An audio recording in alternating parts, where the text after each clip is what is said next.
All right, go for it. Testing, testing. Good evening, Steubenville. Thank you for watching Franciscan Beat News.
Good evening, Steubenville. Thank you for watching Franciscan Beat News. I'm Thomas Pear. We begin tonight with breaking news that was released after yesterday's show. Catholic News Agency reports that Franciscan University of Steubenville has announced an urgent initiative to allow Jewish students facing anti-Semitic persecution on other college campuses to transfer immediately to Franciscan University. The announcement comes as the world continues to respond to the ongoing violence in the Holy Land. Franciscan University has already seen record-breaking enrollment, but Dr. Stephen Hildebrand, Vice President of Academic Affairs, told Catholic News Agency, that the university is working with local community leaders to ensure that Jewish students will have a safe place to worship and will have the ability to receive a kosher diet.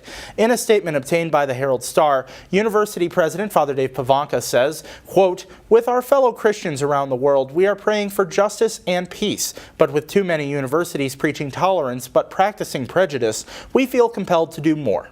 We are witnessing a very troubling spike in anti-Semitism and serious threats against Jewish students. We want to offer them the chance to transfer immediately to Franciscan." Pavanka continues by saying, quote, "Our community will welcome them with generosity and respect. Our religious differences will not cause any conflict.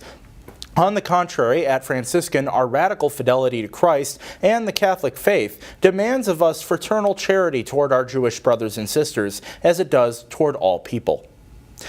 The outspoken Yeonmi Park, who defected from North Korea, will be speaking in the Gentile Gallery tonight at 6 p.m. Ms. Park escaped from the tyranny of North Korea at the age of 13. She was sold to Chinese human traffickers but eventually escaped with the help of Christian missionaries. In her viral talks viewed online nearly 350 million times, Park urges audiences to recognize and resist the oppression that exists in North Korea while sharing her story and warning against the failed policies of socialism. Doors open for this event at 5 p.m. and close at 5:45. Christ the King Chapel will host yet another Maronite liturgy this Sunday at 2 p.m. The Maronite Catholic Church draws its tradition from the West Syriac region of the Middle East and has its roots in Lebanon. As the Maronite Church is in union with Rome, attendees not only satisfy their Sunday obligation, but can receive the Eucharist, which is consecrated using the same language spoken by Jesus, provided they meet the normal conditions. The Franciscan University School of Nursing is holding a community health fair on Monday and Tuesday in the J.C. Williams Center. The department will be providing free health screenings, wellness information, and more. You can find more information about these events and others in the Student Life Bulletin by visiting bulletin.franciscan.online.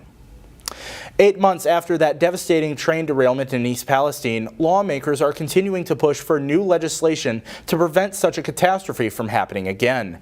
Ohio Senator J.D. Vance is hoping that the Railway Safety Act will pass the Senate. Vance has reportedly received assurances from Senate Majority Leader Chuck Schumer that the bill will come to a vote in the Senate chamber soon, but no word yet on when that will be. And even if that legislation passes, it will have to clear the House of Representatives, which tonight remains without a speaker. The second vote to replace Republican Speaker Kevin McCarthy failed to yield a new leader for the deeply divided House in yesterday's voting. Refusing to drop out, Ohio Republican Representative Jim Jordan told GOP colleagues today that he would rather back a temporary House Speaker for the next several months as he works to shore up support to win the gavel himself.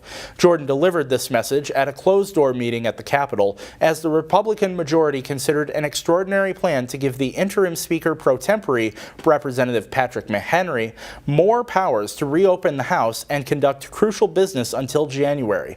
That's according to Republicans who attended the private meeting and insisted on anonymity to discuss it.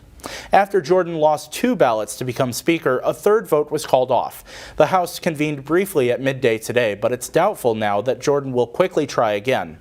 The hard-fighting ally of Donald Trump won't step aside either, as his far-right allies stand with him and some other Republicans are deeply shaken after receiving death threats from Jordan's supporters. At the same time, there is a growing realization that the House could remain endlessly stuck out of service and without a leader for the foreseeable future. As the Republican majority spirals deeper into dysfunction, the impasse has left some Republican lawmakers settling in for a protracted stretch. A Marine has been killed in a homicide at Camp Lejeune, and a second Marine is being held on suspicion of being involved. A statement from the Marine Corps base in North Carolina says authorities took the Marine into custody about 10:15 last night, after the incident occurred in a barracks room earlier in the evening. The statement called the death a homicide and described the other Marine as a suspect, but didn't provide any other details, including how the Marine died. In Canada, the first Indigenous Premier of a Canadian province was sworn in yesterday. Wab Kinew and the New Democratic Party won a majority government in the provincial election 2 weeks ago, after campaigning on healthcare reform and reconciliation with First Nations communities.